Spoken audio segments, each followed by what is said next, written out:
Deidre Sirianni, welcome to the Keto Camp podcast. Thanks for having me. I'm happy to be here. So today's episode, it's a little bit of a navigation away from conversations that we have on the show, which are fantastic about keto and fasting and all that's great. However, I really believe that it's the 95% of the success you're going to get with your health and in life is what you're going to talk about today, Deidre, which is the inner sizing, the mental work, the inner game. So please really take notes and be present. This is going to be a game changer when you apply it to your life. So I cannot wait to dive deep with you about your new book and all these cool things you're up to. Before we do, you have an amazing pain to purpose story. And I would love for you to go back to that time of your life when you had a bald spot, autoimmune disease, a relationship that you had a lot of questions about. Share your story with us. Yeah. So it was about 7 years ago. I was standing in my kitchen and I was putting my fingers through my hair, as us that, have long hair do. And growing up, I had two older brothers, and it was the one thing that made me like the girl of the family. So my hair was like my thing, right? It went down on my hips. It was long mermaid hair. And I was putting my fingers through my hair and I'm like, oh my gosh, something feels off here. So I grabbed my phone, I raced to the bathroom, I put on camera mode, and I start angling at the back of my head with the mirror, trying to figure out what is going on here. And that's when I was like, oh my gosh, like I have a bald spot. How do I fix this? How did it happen? Clearly, the universe is trying to tell me something because it's going after my hair, right? And so I go back to my kitchen to sit down for a moment just to ground. And that's when I heard this voice come out of me and say, if you don't listen to your soul, you're going to manifest cancer and die in the next year. Wow. Yeah. And so I was just like, what? And then I had a flashback to the only other time I had ever heard this voice in my life. And it was about 5 years prior. I was in a wedding dress. I was outside. I had friends and family on both sides. My friend Marty was playing the guitar. And I was walking down the aisle so excited to marry the man that I thought I was going to be spending the rest of my life with. And moments before reaching him, this same voice says, this just isn't going to work. And I had never heard this voice before. I didn't know what it was. And I thought I was doing what I was supposed to do. I thought I was checking everything off the list. And I really did think I was happy and I was making the right decision. So I shoved it down. I was like, this is the wrong place, wrong time. What is that? And now 7 years ago, as I'm sitting at my kitchen table, I'm like, oh, wow, like I have 4 different types of autoimmune disease that the doctors can't help me with. I have chronic pain in my neck and shoulders to the point where my massage therapist actually fired me. I didn't know they could do Wow. that. But she's like, I just can't help you anymore. And I was depressed and I had anxiety all the time. I had food sensitivities. And every single time I was around my husband, my entire body would contract.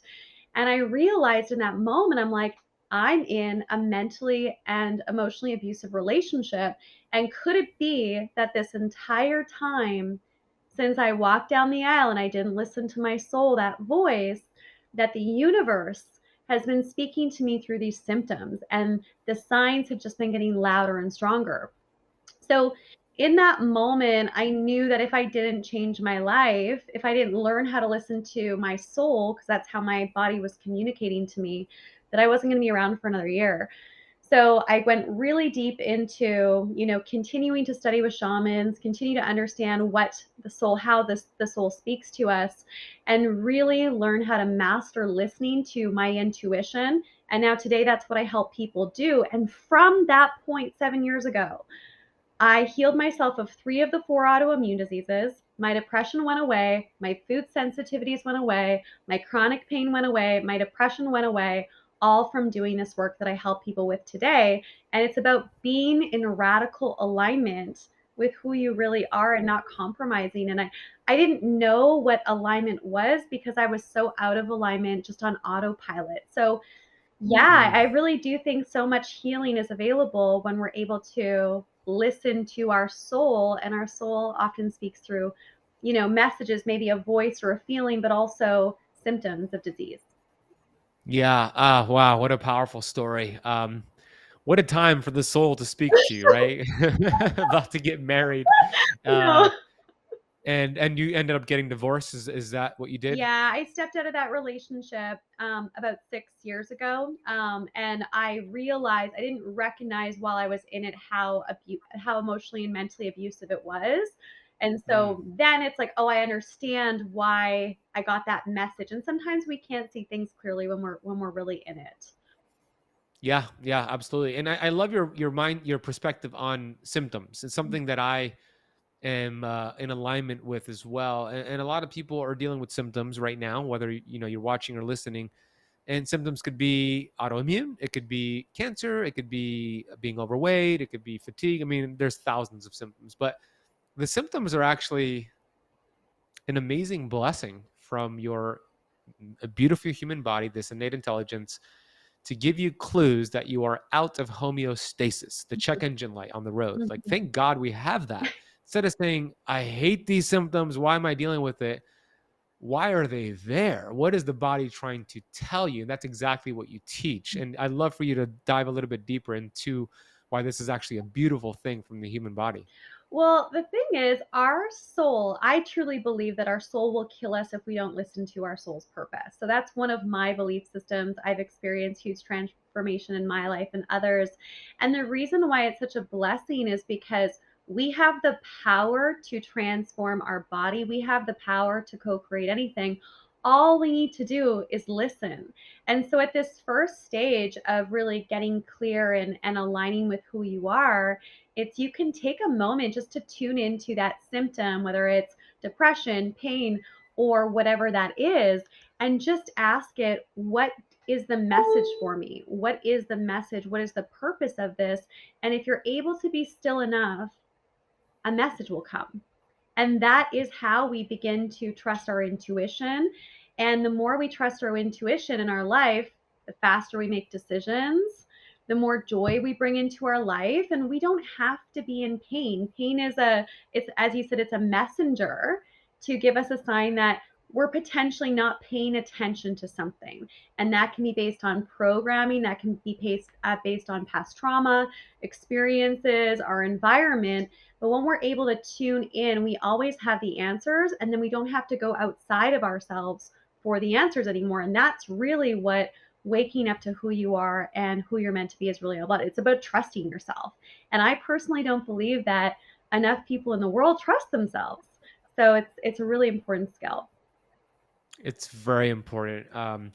And like you just said, it's having the awareness to get out of the fight or flight day-to-day rat race and find that moment of silence and presence, and allow your soul, your body, your God, your universe to communicate with you, because there's always a communication, but are you present enough to be aware of it? And beautiful things can happen. And I love that you teach that. And I love that you mentioned like your soul is trying to speak to you and teach you things, and don't ignore that. There's a great book out there in came out in 1989 from a doctor, Dr. Larry Dossey. It's called Recovering the Soul. That's the name of the book. Mm. The title alone is like, I got value just from hearing the title, right? But in the book, it showed a study on the value of living on purpose with your purpose, which is what you just said, finding out what's important to you, what your soul's desire is, and aligning your life to be congruent with it. It's what you taught in your book and what you teach. Mm. But in this book, the Larry Dossey's book, it showed that they could predict with accuracy. This is in the late 80s, but back then they could predict with accuracy when individuals in America had their first heart attack 85% of the time. And it happened Monday morning between 8 and 9 a.m. in the morning, going to work in their car to a job they hate. That's when they had their first heart I attack. believe that 100%. That's so powerful. And the thing with our soul is one of the fastest ways to discover if someone's actually on purpose or they're in alignment with who they really are, if they're living in their true identity. Like, you can lie to the world all you want and say, I'm happy in this marriage and my career. And at that point in my life, when I was sharing that story, from the outside looking in, it looked like everything was great. People were Mm, coming to me for advice on how to be more fulfilled, how to live on purpose. But at the end of the day, your body is not able to lie to you. It's collecting data. And so the fastest way to discover if you're actually out of alignment is to look at your body and its symptoms. And we can't lie to ourselves at the end of the day. We can't. We can run away. We can avoid doing the work. We can avoid having the hard conversations. We can avoid looking at things, but our body doesn't lie. And that's what I Mhm. love about how our soul communicates. It will shut down and kill you so that potentially you rebirth and you go on purpose. Then you stick in this life and not listen to the nudges and listen to who you really are and who you're meant to be, which is your true identity, right? What we're here to do in the world. So good and so important. You're right. The body keeps the score, which is a great book as well, all about that. And you have a book that just came out earlier this year, June of this year, called Turn Your Light On. It is time to wake up to the truth of who you are and who you are meant to be. Why did you want to write this book, Luke? I almost said your name wrong. Uh, Deidre. I had trouble with your name before we hit record. Deidre. I wrote this book, so it was about 5 years ago, not too long after I transitioned out of that point of my life and really made some really big changes. And I had a vision, and in the vision, I was looking down on the world like I was out in the cosmos, in the universe. I was looking down on the world and I was turning people's lights on, and I was like, okay. And then I was looking to the right and to the left of me, and there were other planetary leaders doing the same. And I'm like, oh, this is the work I'm here to do. And with that, with turning our light on, there's different stages of turning our light on. At stage one, our light's off, and it's kind of like being in the middle of nowhere, maybe in the forest in the middle of the night, and you have a flashlight, but it doesn't work. Well, what's going to happen if your flashlight doesn't work? You're going to stay stuck. You're probably going to have a back to a tree. You're not going to take action because you can't see clearly. You're living in fear. You're going to have anxiety and you're going to stay in one spot. These are some of the symptoms of what happens when our lights off. We forget that we are a light and that we are on purpose and that we're here to be moving forward and really living this life. So in stage one of turning our light on, when our light's off, we live in fear. We look to the outside in for data and we're like, oh, it's not safe to be out there. So we're disconnected from our body and we're disconnected from the world outside of us. We have depression, disease, pain, and we don't really change because we're in so much fear because we can't see clearly. And Mm, so at this stage, at stage one of turning our light on, the most important work to have and to do is to start to uncover and understand the messages of our soul. So, the past version of me 7 years ago, although from the outside looking in, I looked happy and my light was on and whatever, I didn't, people that couldn't see what was going on with me. I had symptoms of having my light off. I was like, this isn't where I'm meant to be. I wasn't really making any big changes. And as a result, it showed up as disease. So in this stage, we have to really start to understand how our body is speaking to us and potentially have support. Maybe that's a therapist. Maybe that's starting to understand the parts of your life that don't feel good and start moving away from that, right? And then there's stage two of turning our light on, which is like being in the forest in the middle of the night and we have a flashlight. And sometimes the flashlight works and we're like moving forward and we're like, oh, I know where I'm going. And then sometimes out of nowhere, we're like, oh gosh, the flashlight's off. And this could be something that we're consciously aware of, or we have no idea what's going on. All of a sudden, we go into self sabotage, we go into playing safe, we go back into old ways of being. And we're like, I don't know why I can't trust myself, why sometimes I take big action in my life and I move forward, and then something happens, and then I go back to old ways of being. At stage two, what we need most is to learn how to trust our intuition. So, really developing that muscle so we can continue to move forward. And then also understanding what our core triggers are based on past experiences, traumas, and all of that, so that as they come up, we're like, oh, fear is coming up, this belief system is coming up. I'm going to continue moving forward. So those are the first two stages of turning our light on. And there's a couple more. How is this all landing for you so far? What's it bringing up? I love that you look at intuition as a muscle, because that's probably what I think people are listening and they're like, I don't even know. How do I don't have intuition. Like, how do you listen to the soul? How do you develop intuition? So Mhm. maybe if you could share a couple of practices you teach to develop that intuitive muscle? Love it. Yeah, so good. One of the exercises I'll get some of the people in my programs to do is just to go out for a day. Just go out, go grocery shopping, go get a coffee, whatever your thing is. Like just go out and be around people.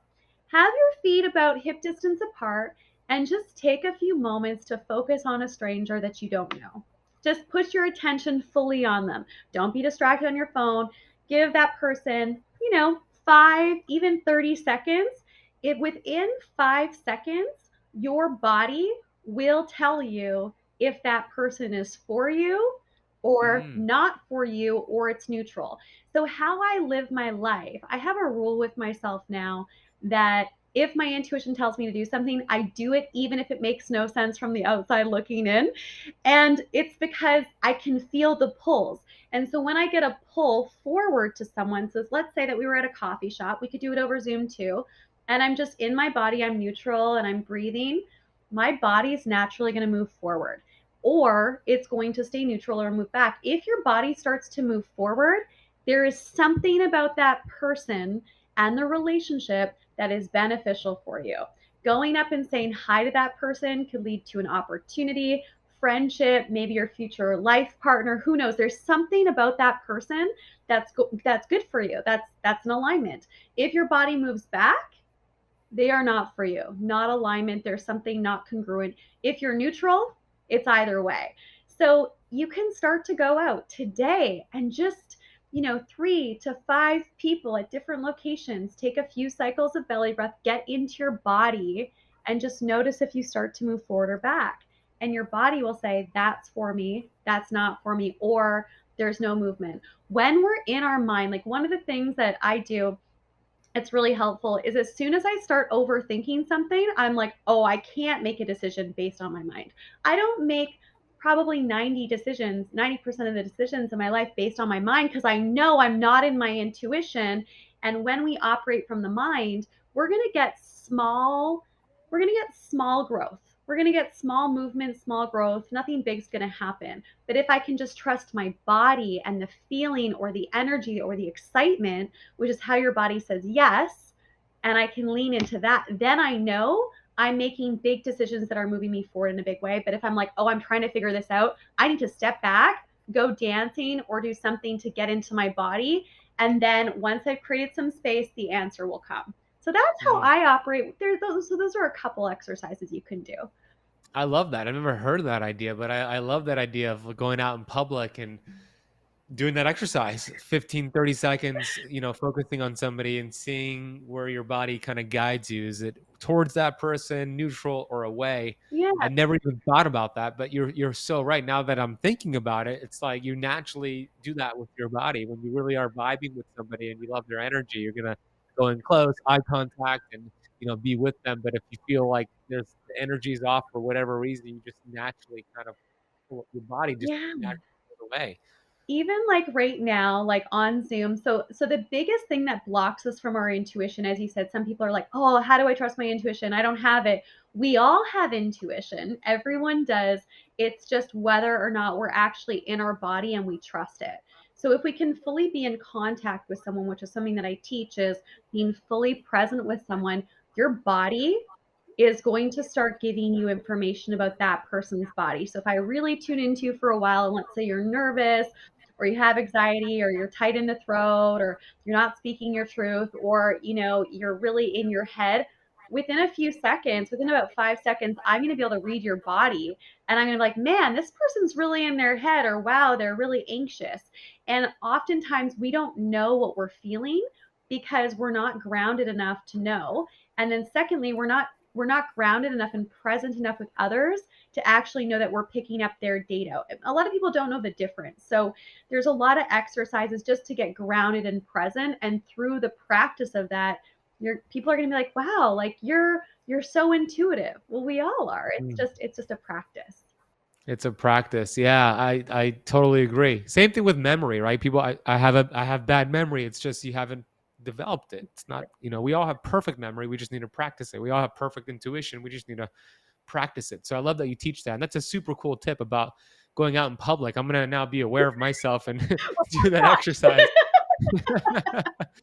um, something that I love that you teach is your internal narrative. So the conversations you're having in your head dictates the way you show up in this world. And I love this because I did landmark education. Have you ever heard of landmark before? Yes, I took it years and years ago. You did? Yeah, yeah, of course you did. So landmark, it changed my life. But one of the biggest things that I got from it is that everything is made up. Life is kind of like a blank slate, and we create the stories. If somebody doesn't text me within an hour of me texting them, I could create the story like Mhm. I'm not important to that person. They don't care about me. Or I could create the story they're probably at work doing something busy, but it's a story we create. So talk more about that. How do we get out of that negative story we've been creating for such a long time that's not serving us to create a better internal narrative to show up more authentic in this world? I love that question. The first way that I want to approach it is, one of the fastest ways to uncover our belief systems is to look at our results. So I find a lot of people will want to, like, how do I, make more money? How do I attract the kind of partner that I want? How do I want XYZ, right? So a lot of people are goal oriented. So if we look in it in a way where it's like, what is an area of your life that isn't working for you or doesn't feel good? And you're like, okay, it's finances or it's purpose or it's health or whatever it is. It's like, okay. So if your belief systems are directly related to your results, then what is the story that's aligned with the result that you have?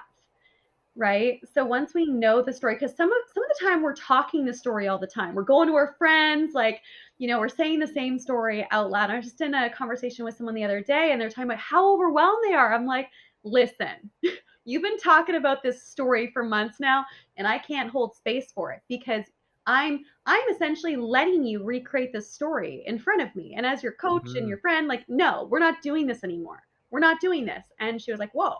I'm like, yeah, well, you're saying the same story, but not everyone's saying the same story out loud, but it's internal. So there's two different types. There's the what is the story that you keep telling people about your current reality? And then it's like, oh, that's connected to my results. I definitely want to switch that. And it's just like, I'm going to switch the story. My new story, the new chapter of my life is X, Y, Z, whatever it is that you want to create. And then going back to, the belief system piece, if you don't have a result in your life that you want, you need to first of all understand, well, what is the story that I would need to have, or the belief system that's aligned with the result that I have in love, relationship, health, whatever it is. And then what is the new story that I want? And this sounds super basic. Like, we might be Yeah. thinking, oh, this is so basic, but it actually isn't. The most basic things are the most transformational. Like, if I stop brushing my teeth for a month or so, I'm going to be in trouble. Oh, it's so basic. No, no, no. The basic things are the things that actually are the most transformational. The more complicated something is, the more it doesn't necessarily work. At least that's nature. Nature is the best healer. And so, what is the belief system that you have? What is the belief system that you want? If that's the belief system that you want, what is the story you need to start saying out loud to yourself, putting on your mirror, plugging into your phone? Something that I did when I first started this business 6 years ago. I was shifting businesses. I was shifting my identity.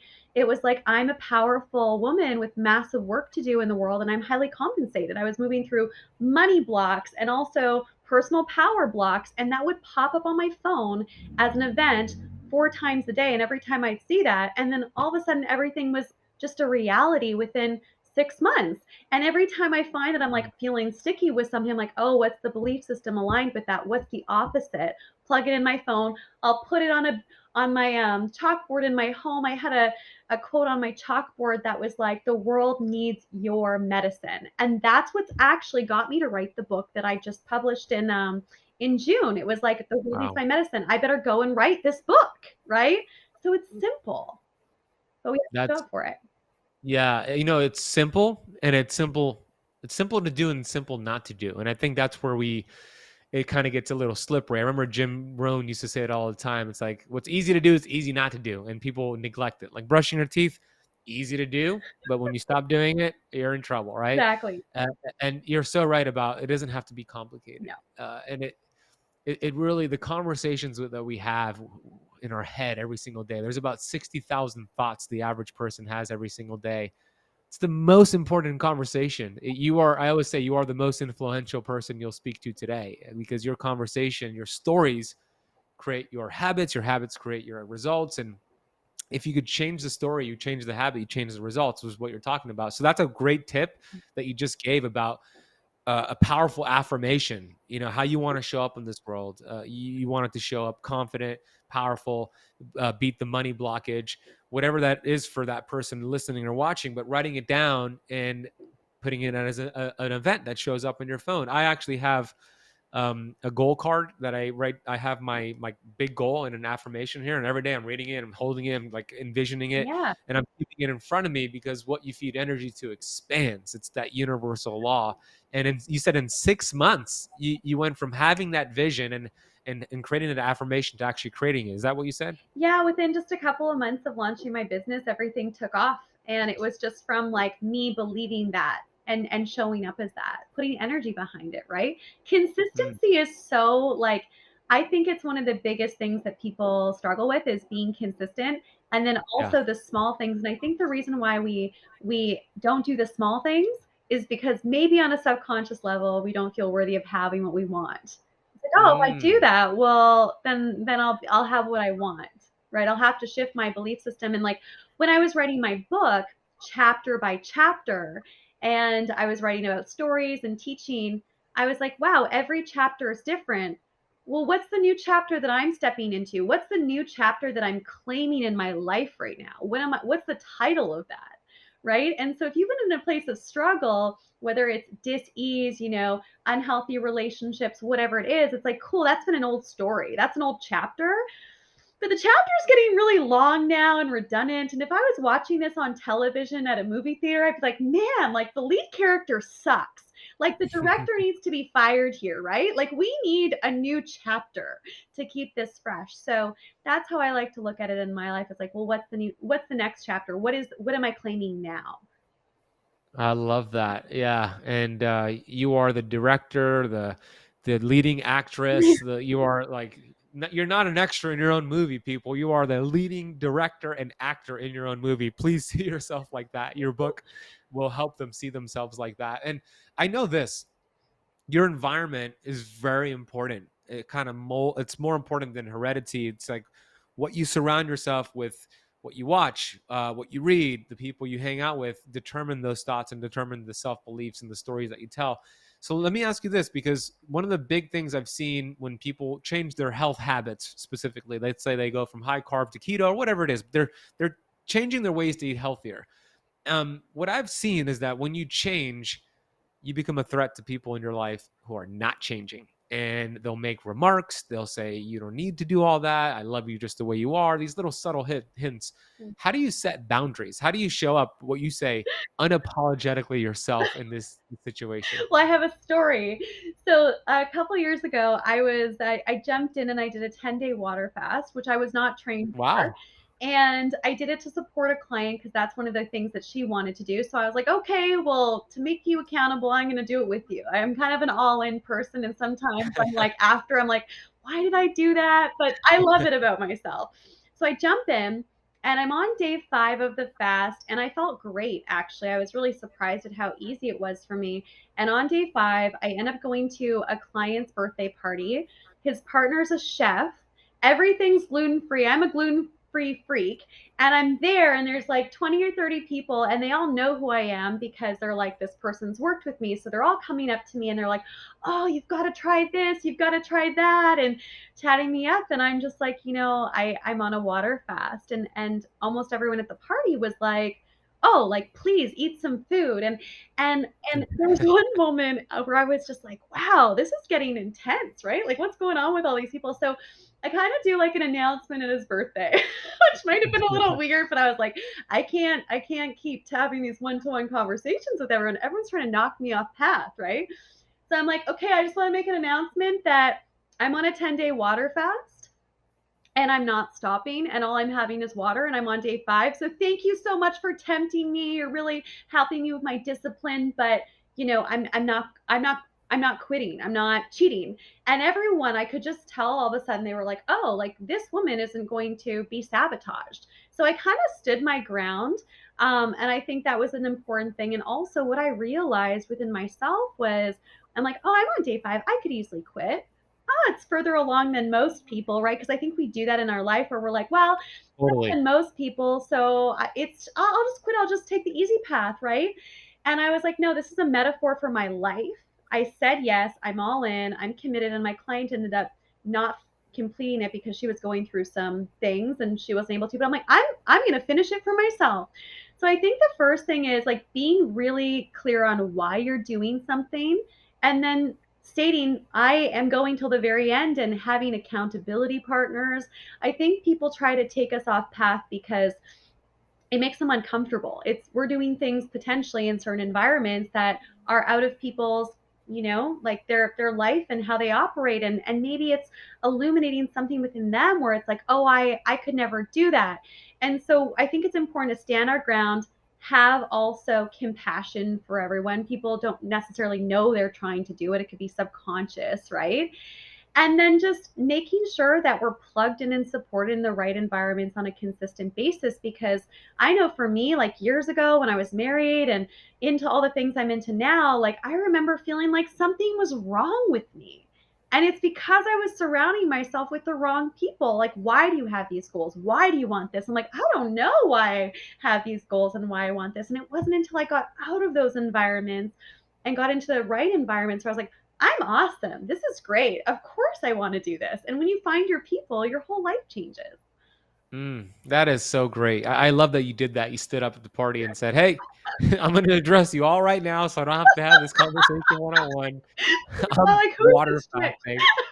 By the way, people think water fasting. People who don't know about fasting think water fasting means like no water, but it means you're only having water.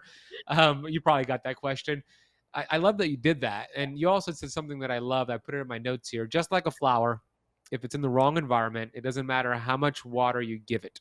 Mhm, You kind of just share what you meant by that. If you're in the wrong environment, you'd be doing the things you think are aligned with your goals, but it's not going to bloom if it's in the wrong environment. So mhm, I do agree with you. I think it does point to mirror to people in your life when you make changes. Let's say you're hanging out with people who are used to eating pizza and drinking beer, which is fine. That's what they want to do, but you decide not to do that. And I do think it points a mirror to them not changing their ways, and it's easier for them to kind of keep you at that level versus them changing. And mm. it could be consciously or subconsciously, so it's easier to kind of bring you back there. But like what else can we do in this situation? Do we just cut people out of our lives? Do we first have those hard conversations? Or maybe it's a story that I'm saying it's a hard conversation, it could be an easy conversation, but what are like some first steps with that? Yeah, I think the first step is understanding that sometimes things don't feel good. And if they don't feel good, it's your body telling you something. I used to be the person that's like, I can push through anything and I'm resilient and, I'm great no matter what my environment. And I think that's a stage that I went through. And I think that giving ourselves the opportunity to find our people, to find our environments is everything. When I was transitioning out of my 8-year relationship and all of that I really had to unpack, I started looking for the right environments and starting to really nourish myself.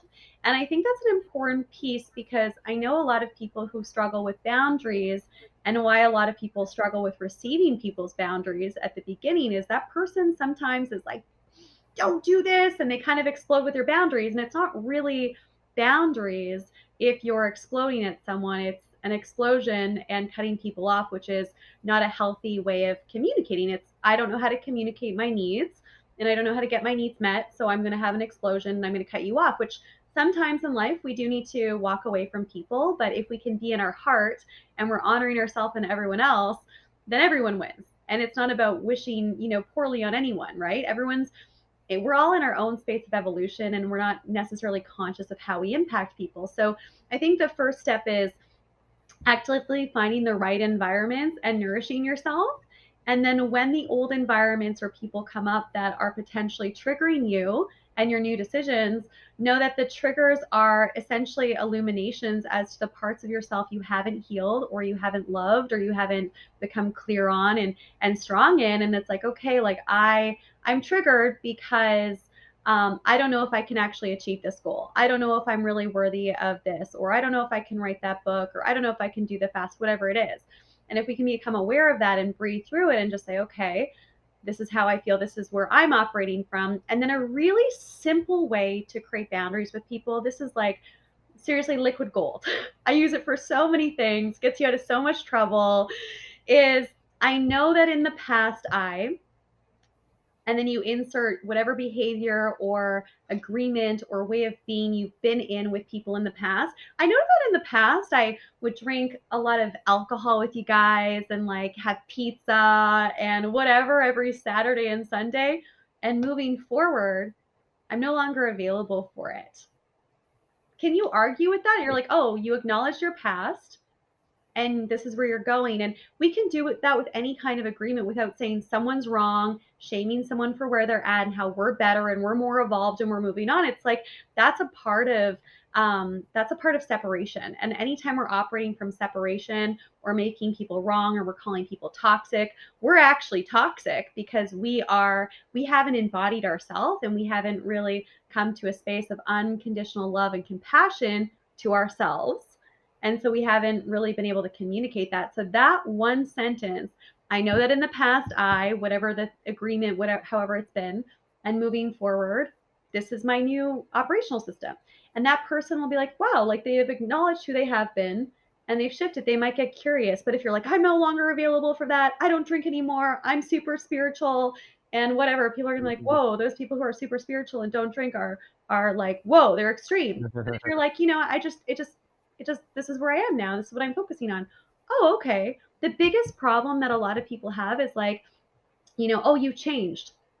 It's like, yeah, I'm not that person anymore. It's like, yeah, but just acknowledge how you have been. And if you can be at peace with yourself and everyone else, like people aren't going to have a problem with it. You might just not hang out with people and have pizza and drink all the time anymore. It doesn't mean you have to be at war with them.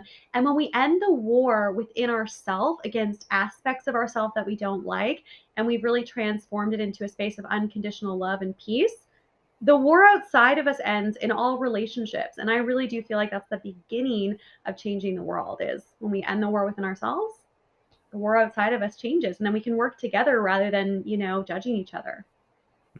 Amen. I love that suggestion, as I know that in the past but now I love that. It's such a great way to disarm people and not get into an argument with them. And look, if you're still having trouble with your relationships with your new goals, I mean, then you have that exercise to go to a coffee shop and find a new tribe.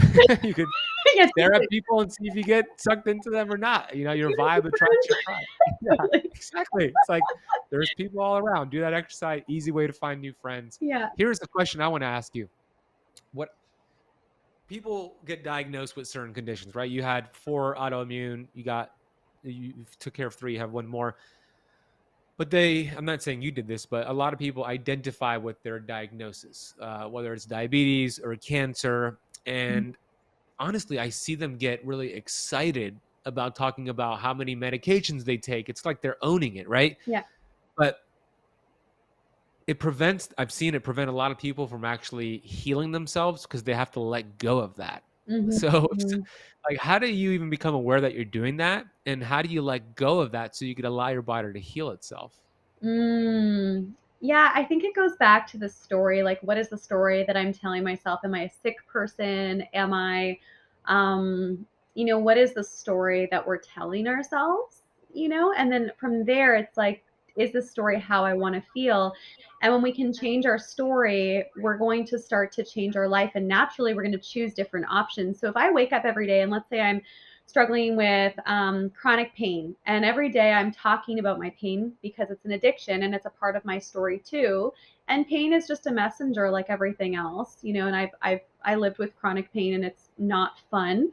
And I haven't experienced a lot of different diseases and illnesses, so I'm not going to pretend I have. I've just had my own experience. But if I continue to tell myself a story, I'm going to continue to recreate that story.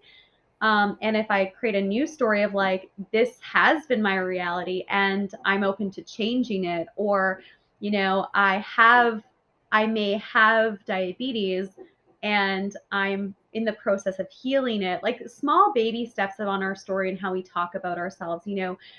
For me, for a long time in my life, I thought I was a slow learner and I thought I was a bad writer. And so me writing my Mm. book was like not something that I thought I would ever do. And I remember submitting the first draft to the editors and I did not want to send it. I was like, oh, like I'm a slow learner, I'm dyslexic, all these things from childhood. And we can use that with disease or anything that's going on.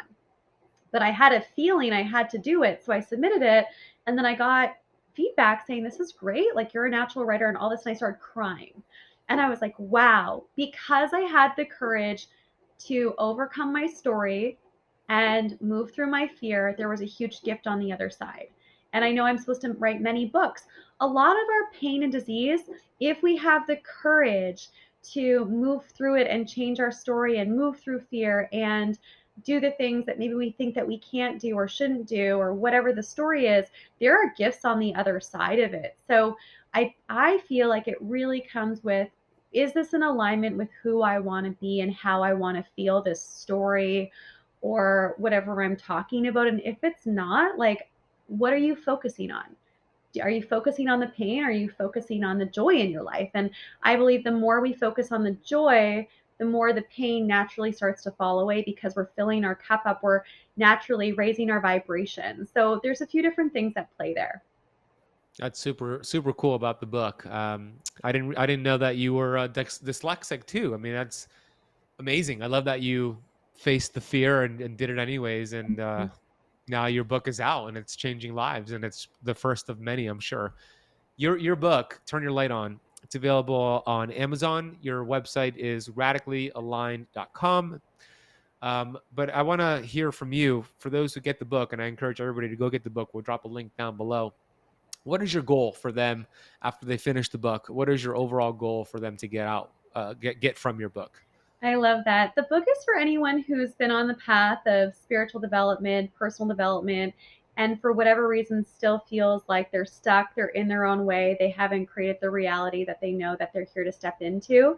And so maybe they have a vision and they're like, oh, I feel like that's where I'm supposed to be, but I don't know how to shift from this reality to there. This book gives the tools, the processes, and a system that I've developed that is going to help you move through symptoms, understand the language of the soul, which is a chapter in the book. It's going to help you move through traumatic experience that have happened in your life and how to turn those traumas or those imprints into your greatest gifts for humanity, and ultimately get really crystal clear on how to step into your purpose and quiet the noise so that you are shining your light and that you're in a space of flow and really stepping into who you are rather than identifying as disease, identifying as your challenges. This book is going to help you overcome them so that you can shine your light and really empower other people to do the same. That sounds incredible. I love that. So go get the book. Go change your life. Go gift it to somebody for whatever, just for whatever reason. Just say, here you go. I think this will help you. A book changed my life. One book when I was depressed and suicidal, friends handed me a book, and that one book changed everything for me. And your book could change many things for people. Last question for you is this: what? So I have a favorite vitamin. It's called vitamin G, strongest vitamin in the world. Vitamin gratitude. It's You can't overdose on it. It's free. It's available 24/7. No prescription needed. So what are you grateful for today? Mm, I'm grateful for this conversation and I'm grateful for the ability I'm in Costa Rica right now in the middle of the jungle. And so I'm grateful to be able to be in the middle of the jungle and have a powerful conversation with you and just be in this present moment. It's such a gift. Mm, I love it. From Vancouver to Costa Rica is quite the change. Yeah. Are you there permanently now? Is that where your home base is now, or temporary? I'm testing it out. I'm testing it out and Okay, seeing if this is a place that I want to be half time or more full time. I'm finding my new home base right now.